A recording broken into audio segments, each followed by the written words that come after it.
There has been much debate regarding the eligibility of one particular Olympic boxer this year. Now, a staggering victory has earned her a seat in the quarterfinals. Algerian boxer Iman Khalif defeated her first opponent, Italian Angela Carini, at the 2024 Paris Olympics in their women's preliminary welterweight fight just 48 seconds into the match. Carini, who forfeited, was left on her knees in tears after the referee declared Khalif the winner. I think this is over-exaggeration. No doubt. And this person is not unbeatable. But there is an unfair advantage. It's like taking steroids. Carini, who noted her refusal to continue was not a political statement, said she made the decision to forfeit after feeling, quote, severe pain in her nose, according to CNN. But she could have just broken her nose. Like...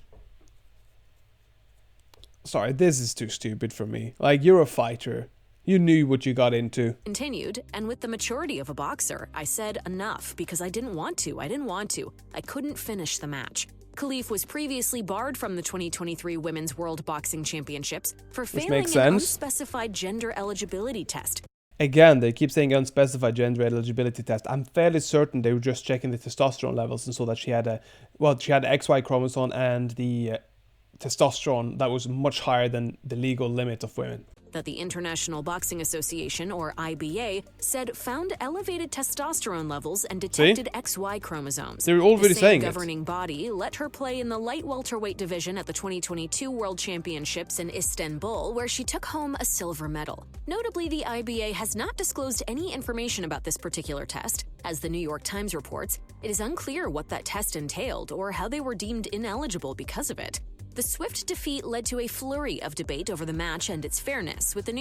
Well, that should absolutely be a conversation, because now we aren't talking about a transsexual. We're talking about somebody who has genuinely some sort of mutation that allows for them to have a higher elevated testosterone level. And if this is like, I would say any other sport than a fight sport, I wouldn't give as much of a shit.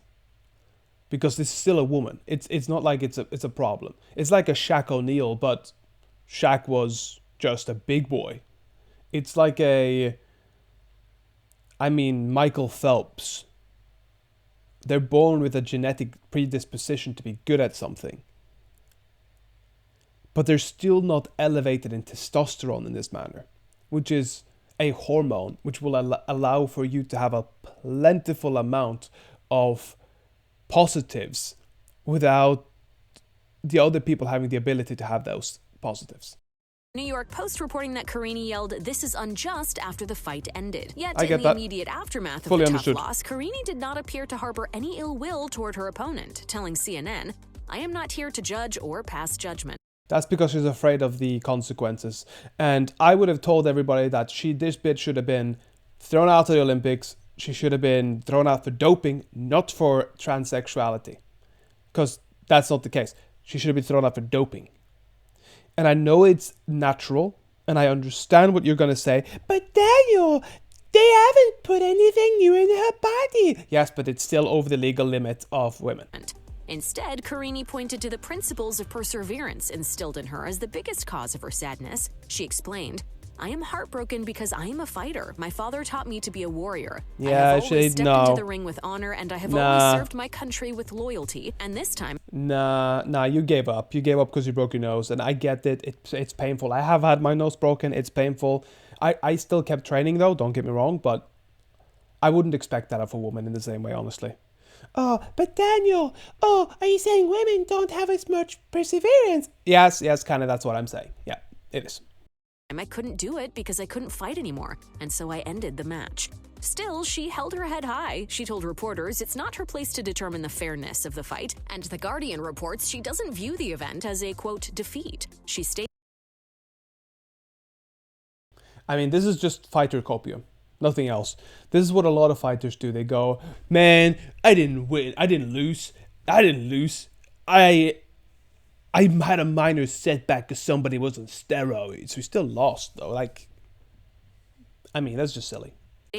For me, if you go in the ring, you have already won, regardless of everything else. I'm not here to judge. It's not up to me to say if it's fair or not fair. I just did my job. Khalif's quick defeat of Kareem and previous history of being barred from women's events sparked outcry from people on social media and in the news. Many believe that Khalif had an unfair advantage and should not have been allowed to participate in the Olympics despite her complying with all applicable medical regulations, according to the BBC. Notably, the IBA itself is no longer even recognized by the International Olympic Committee or IOC, so they're effectively barred from the Olympics themselves. I actually want to see this again because this is like this is really bad. Effectively barred from the Olympics themselves. For their part, the IOC has released a statement strongly advocating against the discrimination of any Olympic competitors and openly disavowing the methodology that led to Khalif's 2023 disqualification.